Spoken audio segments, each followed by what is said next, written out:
Welcome back. We're continuing our discussion about learning, about engaging students through active learning. So you may have noticed that I have you do a lot of things and also think about what you're doing.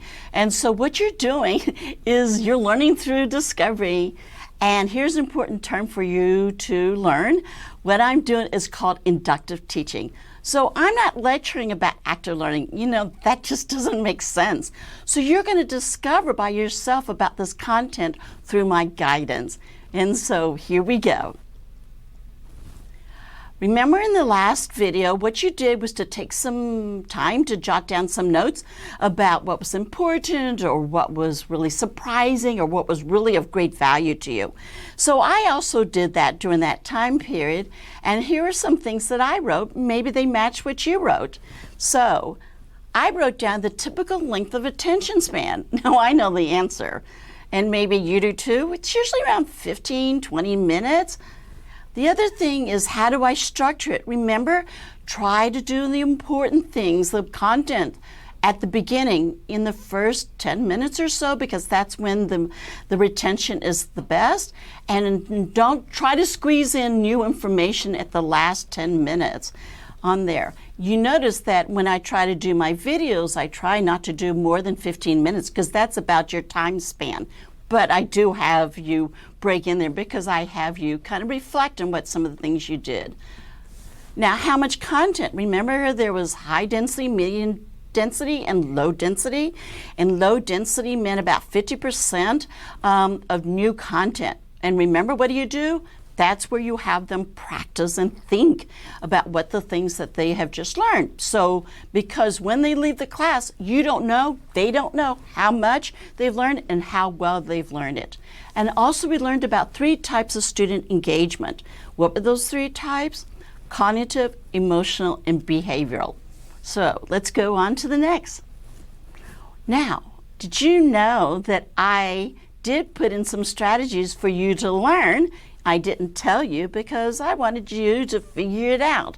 So think a minute, go back to the first video and say, what were some strategies that Cheelan had me do? Well, maybe here are some of the things that you wrote down. If you didn't, that's all right. I'm going to share what I wrote down that you did experience, whether you knew it or not. Okay, the first one is a background probe. That was, what do you know about active learning? A lot, nothing, some. Move over, Cheelan, I can do the session. Another one I did was the unannounced, ungraded in-class activity. That was the true-false one regarding active learning. You did a third one, which is in fill in the blanks, remember, with amount of minutes and the percentage.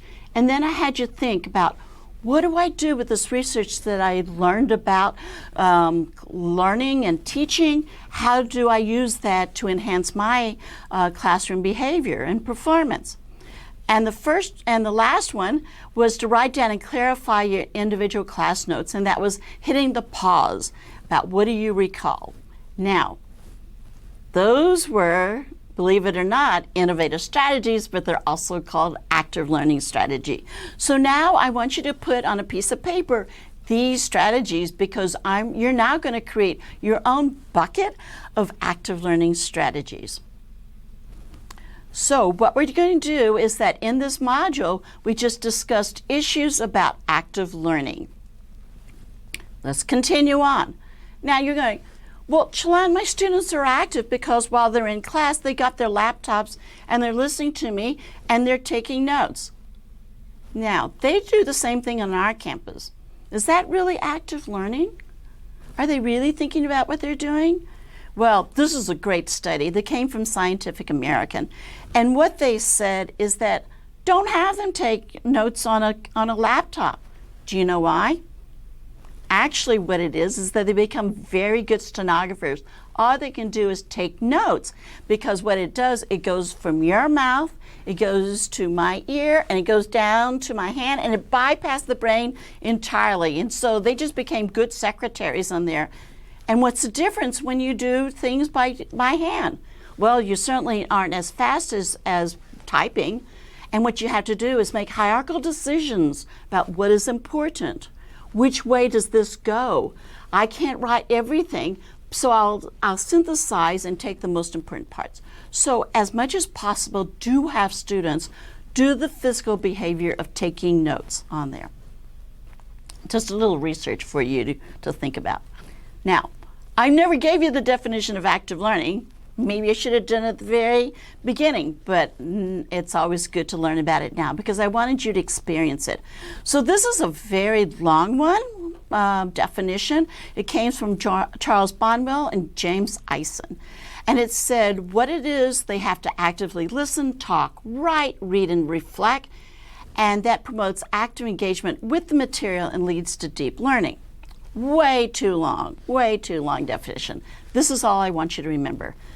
What you have to do is active learning involves students in doing something and then thinking about what they just did. 2 parts. Involve the students to do something and then take a moment for them to think, reflect about the things that they just did. So here's another good definition. It came from Felder and Brent. Active learning is anything course-related that students in a class session are called on to do other than simply watching and listening to a lecture and taking notes. Oh, so we went a little bit further now. Actively taking notes by hand, but you can push it a little bit further. So it looks like this. Remember this photo from before of an active learning classroom. So standing and stretching and taking a mind break, going to the bathroom, taking a drink, doesn't necessarily enhance learning, maybe so, but it's not considered active learning. And so active learning, you say, well, Cheelan doesn't have to be in these special kind of classrooms. Well, it's easier if you have in this one because they can all work together and the chairs move and they can write on the whiteboards. But active learning works in this kind of classroom. That probably looks more like yours. There's a lot of classroom on our campus that looks like this. There's some that are like this, which means that the chairs are bolted, but it's a small room and students can move around and talk to each other in these fixed chairs. They can even sit on the side there on those steps. But what about in here? This is called Foellinger Auditorium at the University of Illinois at Urbana-Champaign, and there's over 900 students. And yes, there is active learning happen here. With the professor, he's jumping off the stage, he's talking around, and the students feel comfortable asking questions and doing things. And they will even ask questions all the way to the professor who's up on the stage. So don't let space deter you from using active learning. So active learning in the kind of environment can also be done if we have to move remotely. And so don't worry, because these are all the strategies that you can use regardless of the environment and regardless of the venue, of whether it's face-to-face or online. Now, what are the benefits of doing active learning? Well, students can retain it. That's always a good thing. You spent so much time planning this lesson, you want them to remember it. Deeper learning, that means they're asking questions. They're not just answering simple questions like define, what is the answer, things like that. And you know what? Students become self-regulated learners. Do you know what that means? That means they are motivated, that they will do things on their own. They don't need you to tell them everything or what to learn and stuff like that. And for the instructor, it provides important feedback, not only about your teaching, what how the assignments you're doing, but also it tells you how well the students learn. So, active learning, as a reminder, involves students to do things and think about the things they are doing. Now, what are some of the things that they can do? Well, they can discuss, they can practice, and they can apply. And you've been doing all of this while you've been with me.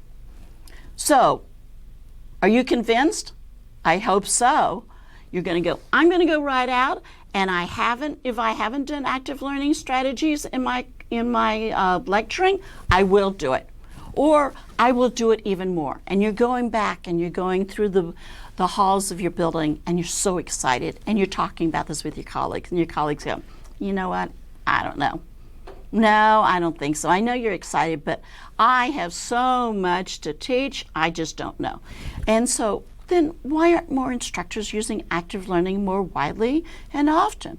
Well, it's because they are stopped by hurdles and they can't think of any further. So let's help them along. Let's take a moment to think about this. What are some possible hurdles and what are some possible solutions? We can't just list them and not fix them.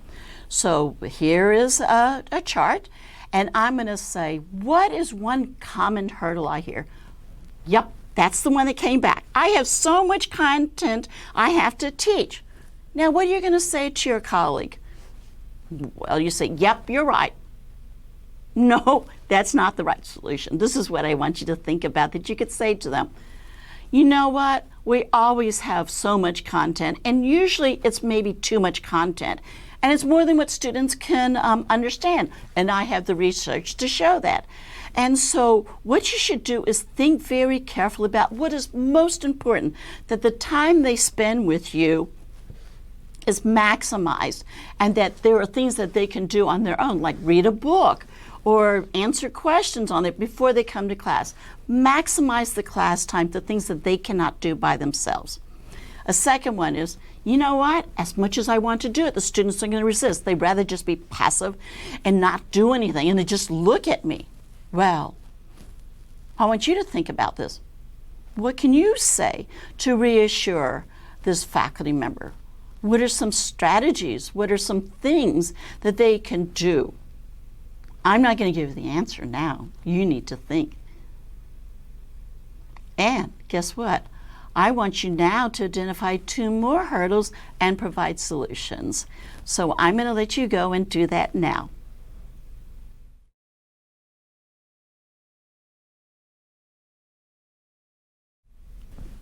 Okay, I hope that you filled in those question marks with hurdles. Think about all of these, yeah, but, no, I don't think so. And then what you say as a solution, remember, it's always very positive in terms of that.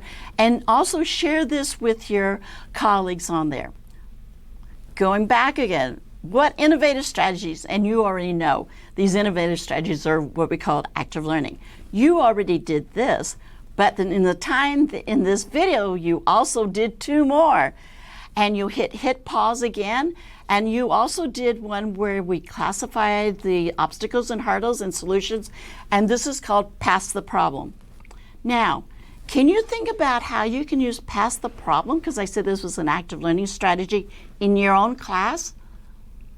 Think about it. This is great, because you don't have to have the solution.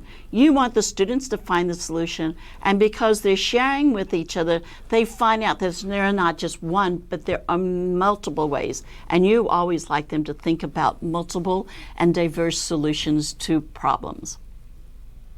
So what have we just done? We discussed issues about active learning, and there are 2 more learning goals for you. So this brings us to the end of Part B of engaging students through active learning. Thank you. See you in a bit.